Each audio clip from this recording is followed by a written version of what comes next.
আসসালামু আলাইকুম, শুভ সকাল। আপনারা সবাই কেমন আছেন? আমি মোটামুটি। তো গত রাত্রে খুব অসুস্থ হয়ে পড়েছিলাম এবং খুবই অসুস্থ হয়ে পড়েছিলাম। রীতিমতো ফোন টোন অফ করে ঘুমিয়ে পড়েছিলাম। তো সকালে উঠে কিছুটা সুস্থতা অনুভব করছি, অফিসে আসলাম। মন খারাপ হয়ে গেল খবরের শিরোনাম দেখে। সেটা হচ্ছে যে ইসরায়েলে হামলায় একদিনে আবারও 166 জন ফিলিস্তিনি নিহত হয়েছে। এই খবর আমরা প্রতিদিনই শুনি এবং প্রতিদিনই মন খারাপ হয়, কিন্তু প্রতিবাদের ভাষা খুঁজে পাই না। জানি না বাংলাদেশ সরকার প্রতিবাদ করে কি সমানতালে, এবং অন্যান্য মুসলিম রাষ্ট্র তথা বিশ্বের সকল রাষ্ট্র এই অন্যায়ভাবে মানুষ হত্যার বিরুদ্ধে প্রতিবাদ করা উচিত। এখানে ধর্ম বর্ণ নির্বিশেষে সবাইকেই প্রতিবাদ করা উচিত। কেন ইসরায়েল এভাবে হামলা করছে এবং নিরপরাধ মানুষকে, সাধারণ মানুষের উপর গুলি চালাচ্ছে? মৃত্যুর মিছিল দেখতে পাচ্ছি আমরা। তো যাই হোক, মন খারাপ হওয়ার এটাও একটি কারণ। আর সামনে বাংলাদেশের পরিস্থিতি কি হতে যাচ্ছে, কিভাবে নির্বাচন অনুষ্ঠিত হবে, এবং বিভিন্ন দলের মধ্যে এখন চলছে ভাগাভাগি, দলাদলি। এর মধ্যে আদালত পাড়া ভিড় জমেছে। 39 জনকে ট্রাইব্যুনালে আনা হয়েছে, সাবেক 9 জন মন্ত্রী সহ 39 জনকে।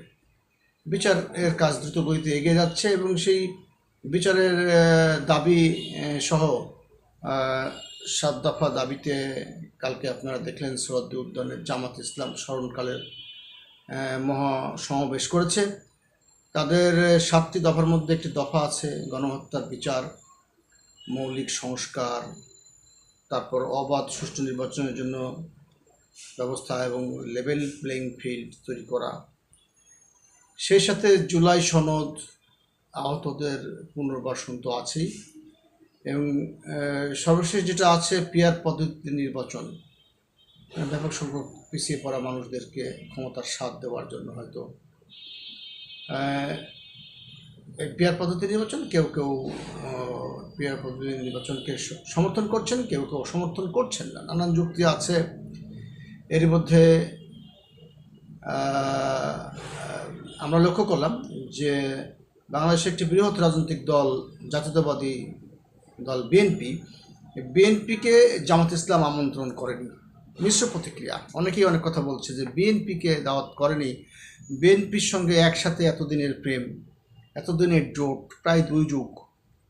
তা এখন আবার মানে মাঠ থেকে আওয়ামী লীগ ভ্যানিশ হয়ে যাওয়ার কারণে বা অদৃশ্য হয়ে যাওয়ার কারণে কি এখন প্রতিদ্বন্দ্বী হিসেবে জামাত বিএনপিকে, বিএনপি জামাতকে নিচ্ছে, এবং যার কারণে একজন অপরকে তাদের মহাসমাবেশে দাওয়াত দিচ্ছে না। সেখানে অনেক অনেক রাজনৈতিক দলই আছে। জামাত থেকে বলা হয়েছে যে যারা পিয়ার পদ্ধতির বিপক্ষে তাদেরকে দাওয়াত দেওয়া হবে না। অথচ দেখলেন যে জামাতে ইসলামের আমির মানে কয়েকবার করে পড়ে গিয়েছিল স্টেজে বক্তৃতা দেওয়ার সময়। তো তাকে পরে যখন হাসপাতালে ভর্তি করা হলো, সেখানে কিন্তু বিএনপির মহাসচিব মির্জা ফখরুল ইসলাম দেখতে গিয়েছিলেন।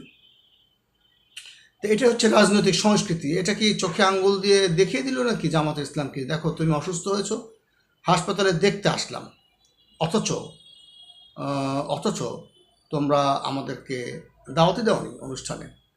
হ্যাঁ, পিয়ার পদ্ধতির পক্ষে বিপক্ষে না, মানে সকল রাজনৈতিক দলকেই সমান তালে এই তাদের মহাসমাবেশে দাওয়াত দেওয়ার দরকার ছিল।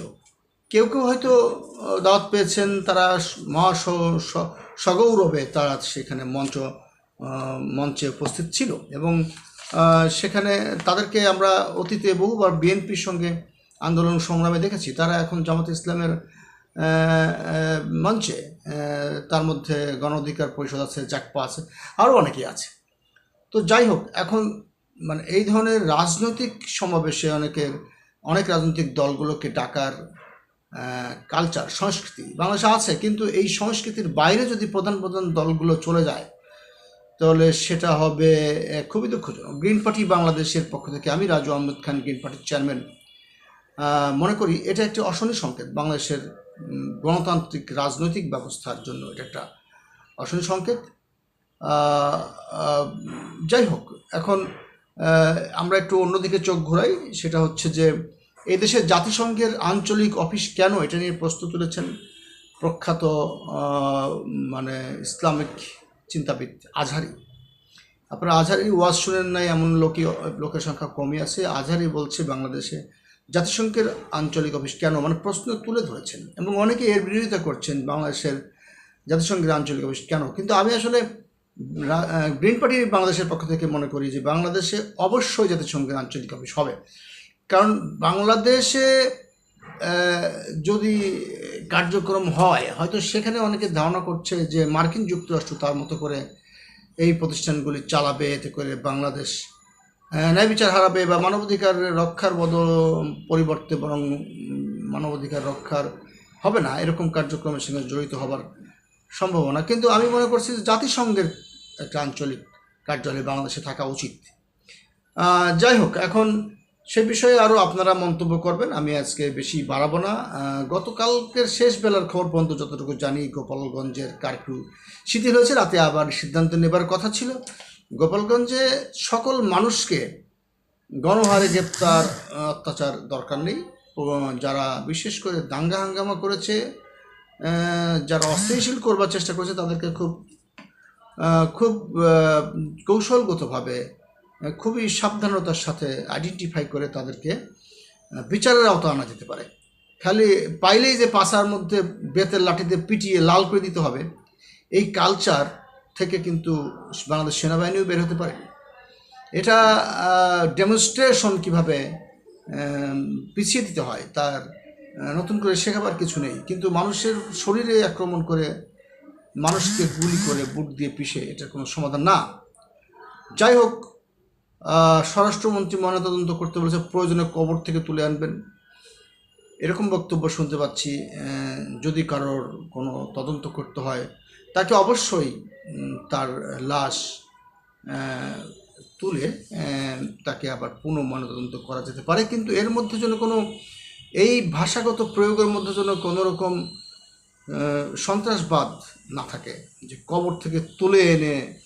বাট এটা একটা সুরের মধ্যে একটা এক ধরনের সৌজন্যতা থাকা উচিত। আর শেষ করব আজকে যে বিষয়ে, গ্রিন পার্টি বাংলাদেশে যারা যারা কাজ করছেন বিভিন্ন ক্ষেত্রে, সোশ্যাল মিডিয়ায় এবং প্র্যাকটিক্যালি যারা কাজ করছেন, তাদের সবাইকে আমি আন্তরিক অভিনন্দন শুভেচ্ছা জানাই যে গ্রিন পার্টি বাংলাদেশের মতো একটি দলকে আপনারা সমর্থন করেন এবং আপনারা সেই দলের পক্ষে কথা বলেন দলের মতামতের ভিত্তিতে, এবং কেউ কেউ আমাদের দলে ফের ভিড়বার জন্য চেষ্টা করছেন।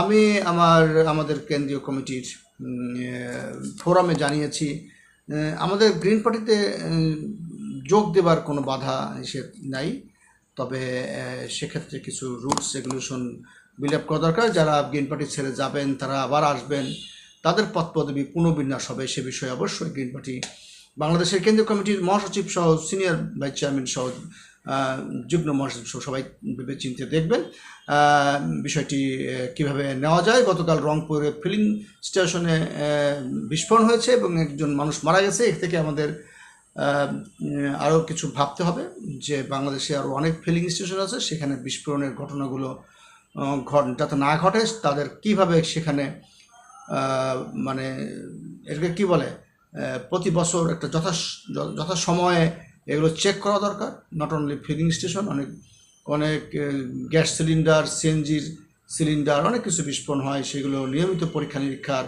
ব্যবস্থা জোরদার করা দরকার। সরকার আশা করি সেগুলো দেখবেন। শেষমেশ কথা হচ্ছে যে ফেসবুকে তথ্য চুরির কথা আমরা শুনেছিলাম, ফেসবুক থেকে তথ্য চুরি হচ্ছে এবং সেই চুরির খবর আপনারা সবাই জানেন। এরই মধ্যে জুকারবার্গ কিন্তু একটা মামলায় পড়েছে এবং মামলায় সে কিছু ক্ষতিপূরণ দিয়ে একটা সমঝোতার চেষ্টা করেছেন। তো সেই খবরের দিকে আপনারা চোখ রাখবেন এবং গ্রিন পার্টি বাংলাদেশের অগ্রগতিকে কীভাবে এগিয়ে দেওয়া যায়। আমাদের হাজার হাজার গ্রুপ এবং শত শত ফেসবুক পেজ, সেখানে বিষয়ভিত্তিক মহানগর, জেলা এরকম আছে। আপনাদের যেখানে খুশি সেখানে আপনারা লাইক দিয়ে বা গ্রুপে জয়েন করতে পারেন। আমাদের একটি কথা, যে ন্যায় বিচার প্রতিষ্ঠা করতে চাই, দুর্নীতির বিরুদ্ধে আমাদের যুদ্ধ এবং মেধাবীদের কর্মসংস্থান চাই, পাশাপাশি বাংলাদেশের একটি সুষ্ঠু গণতান্ত্রিক ধারায় পরিচালিত করতে চাই। গ্রিন পার্টি বাংলাদেশ কখনোই কোনো মানে অন্যায়কে সমর্থন করে না। তাই অন্যায়কে প্রতিরোধ করবার জন্য আপনারা ঐক্যবদ্ধ হন, সংঘবদ্ধ হন। আগামী ভবিষ্যতের একটি সুন্দর বাংলাদেশ গড়ে তোলবার জন্য আপনাদের ভূমিকা একান্তভাবে কামনা করছি। আমি রাজু আহমেদ খান। আমার জন্য দোয়া করবেন, আমি যেন সুস্থ থাকি, তাহলে আমরা নতুন নতুন কার্যক্রমে হাত দিতে পারবো। গতকাল আমরা একটা আমাদের প্রকল্প উদ্বোধন করেছি, দ্যাট মিনস আমরা এটাকে জানান দিয়েছি। সেটা হচ্ছে যে দি গ্রিন শেল্টার নামে একটি প্রতিষ্ঠান। সেখানে আমরা স্বল্প পরিসরে কিছু বৃদ্ধদেরকে পুনর্বাসন করব এবং তারা 8-10টি বৃদ্ধাশ্রমের মতো না, তারা তাদের মেধা, তাদের পুরনো হারানো দিনের মানে শক্তি এবং তাদের সেই বুদ্ধি অভিজ্ঞতা কাজে লাগিয়ে দেশ শাসনের কাজ করবে, সরকারকে পাশাপাশি সহায়তা করবে এবং গ্রিন পার্টি বাংলাদেশের সাথে কাজ করবে এবং তাদের পুনর্বাসনের জন্য আমরা চেষ্টা করছি আলাদা আলাদা মানে ভাবে যে প্রতি সেশনে 10 জন করে আমরা ইনক্লুড করব, তাদের থাকা খাওয়ার ব্যবস্থা হবে। যদি সমাজের ধনাঢ্য শিল্পপতি এবং এগিয়ে থাকা মানুষগুলো আমাদেরকে সাহায্য করেন, আমরা সেই প্রজেক্টগুলোতে হাত দিতে চাই। প্রত্যেকটা মানুষই আমাদের কাছে গুরুত্বপূর্ণ, হোক সে বৃদ্ধ কিংবা নারী অথবা শিশু। সবাই ভালো থাকবেন, ভালোর সঙ্গে থাকবেন। আমি রাজু আহমেদ খান, গ্রিন পার্টির চেয়ারম্যান। একটি সুন্দর বাংলাদেশের প্রত্যাশায় সবার কাছ থেকে বিদায় নিচ্ছি। আসসালামু আলাইকুম।